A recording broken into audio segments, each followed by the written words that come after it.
So I've been asking what y'all want to watch.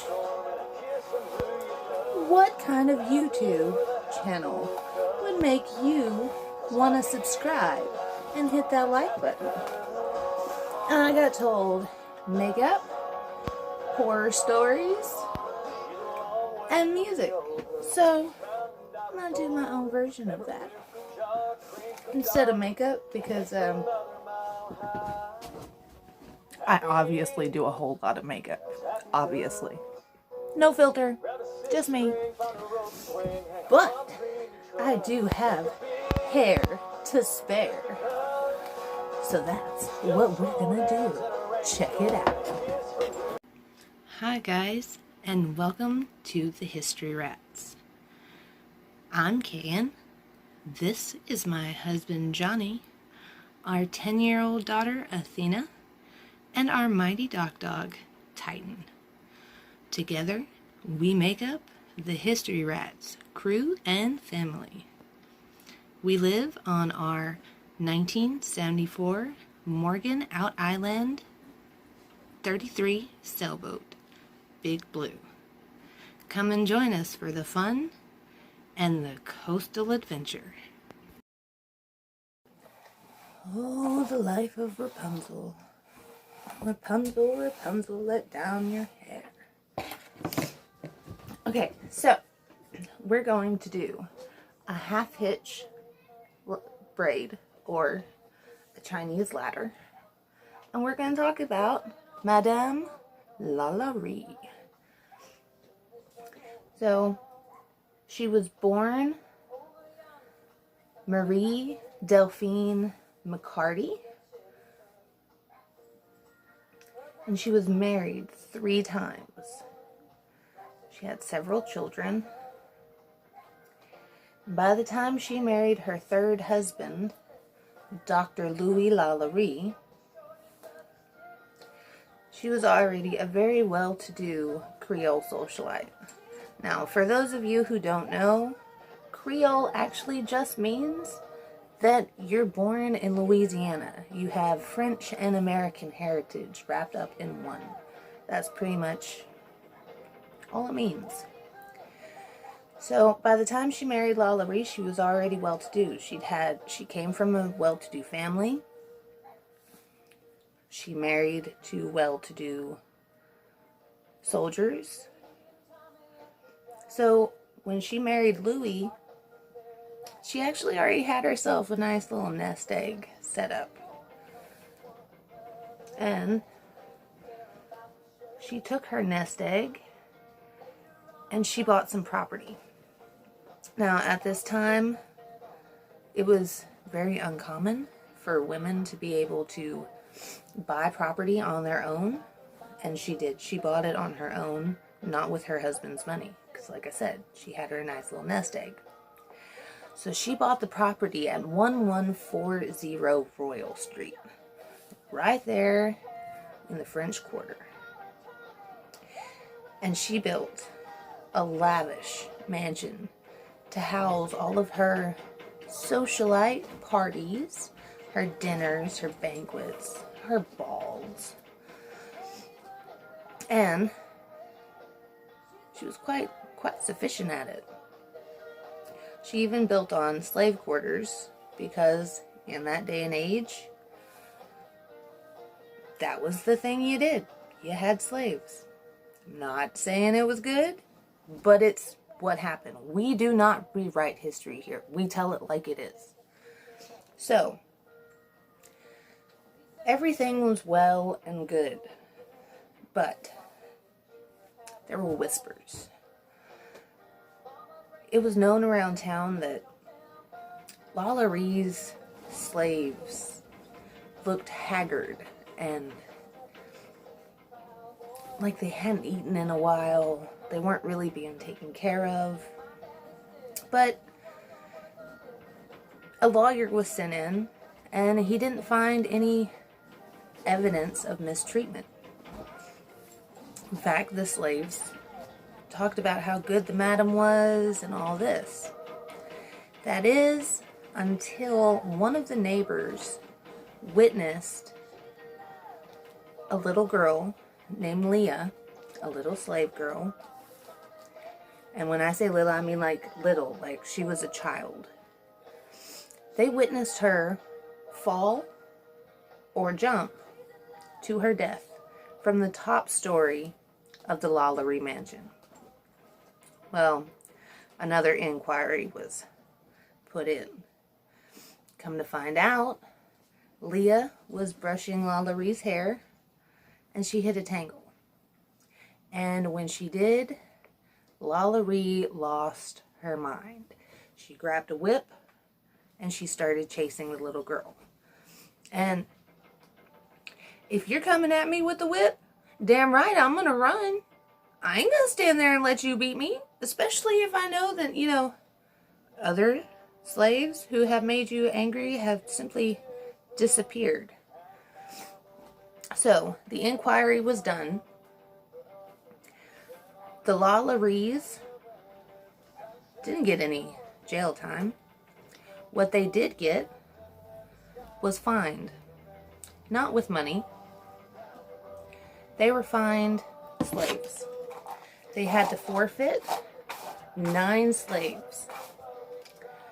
Those slaves were taken to auction, as messed up as it is, and they were bought at auction. Now, the funny thing is, they were bought by a relative of Lalaurie. Fancy that. And when they were bought by this relative, they were sent right back to 1140 Royal Street, to the Lalaurie mansion. Visitors of the mansion would later say that they did see these slaves that had returned to the Royal Street mansion, but they only saw them once or twice, and then they just disappeared. Later on, former slaves of the Lalaurie house would say that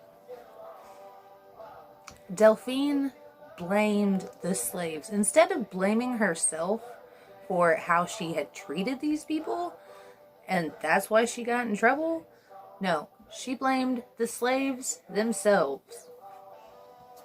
And she punished them for it. Now,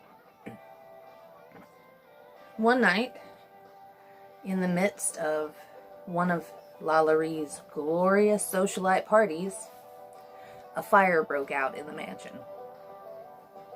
You would think that would make the party stop. That's what I would think. Did they start partying? No! They moved out into the street with their party. They took their champagne and their food and they just kept on partying. Well, when bystanders finally tried to put the fire out, they found a 70-year-old slave woman chained by the ankle to the stove. This slave woman admitted that she had started the fire. She was hoping that she could kill herself because she knew she had made something that Lalaurie didn't like. She was going to serve it to Lalaurie's guests, and it pissed off Lalaurie. So Lalaurie chained her to the stove and told her she'd be back when the party was over. So the slave cook was trying to kill herself before the party was over so that she didn't have to go up into the attic. Come to find out, the attic was full of other slaves. There were at least 7 that were alive. That's not counting the ones that were dead. Now the story has gone on and changed, but there were at least 7. Lalaurie took off with her husband. They ended up in France. She never came back to New Orleans alive, anyway. On December 7th, Lalaurie died in Paris, France, where she had been hanging out, hiding out, not being in jail for all the bad things that she had done. There is evidence that she was in contact with her children, because after her husband Louis died in France, she wrote to them about how much she missed New Orleans. She missed her home. Later on, and we're talking decades later, they actually found a tombstone in the Louis Cemetery No. 1 with Lalaurie's name and death date on it. So she might not have made it back to New Orleans alive. She apparently made it back dead. Now, the house that stands at 1140 Royal Street is the Lalaurie house. It's not the original Lalaurie house. First off, they added extra stories to it. And after the fire, when people found out what Lalaurie had been doing, they went crazy. They wanted blood. But they couldn't have Lalaurie blood because they done took off to France. So, they did the next best thing. They tore the house to pieces. In between the fire and the vandalism, all that was left was the walls. The foundation of that house is inside the house and is there now. It's said that they found skeletons in the walls, that she had buried slaves alive inside her house. Is it true? I don't know. Sounds kind of dark and spooky to me. I would love to check out that house. Rumor has it, Nicolas Cage actually bought the house and did some renovations himself. I would love to pick his brains about what he heard while he was in that house, wouldn't you? Anyway, that's it. Chinese ladder and Lalaurie. See you next time. Be good to each other. Okay, guys, there you have it. Our first hair and horror. I hope you enjoyed it. Please keep in mind that the information that I have given you today about Marie Delphine Lalaurie is based off of actual research, not off of the fictionalized character that is based off of Marie Delphine Lalaurie, which is played by Kathy Bates in American Horror Story. Look, I love American Horror Story as much as the next kooky dark person. And I love Kathy Bates. She has been a personal hero of mine since Fried Green Tomatoes. However, her character in American Horror Story may be based off of the real person, but as Hollywood often does, they made it way darker than it really was. In some ways. I mean, the guy with the hole in his head and the spoon so then she could stir his brains around, that was pretty dark, and somehow they didn't include that, or at least I don't remember them including that in the TV show. I mean, I guess they could have. It's been a while since I watched it. If they did and I just forgot, let me know in the comments. Anyway, I hope you enjoyed our little braiding section with our Chinese ladder or half hitch braid, which a half hitch when you live on a boat is something you need to know. Anyway, if you like it, be sure to hit that thumbs up button, subscribe, ring-a-ling-ding the little bell so that you turn on all notifications so you find out every time we upload new content. Let me know what you think in the comments below, and we'll see you next week. Be good to each other.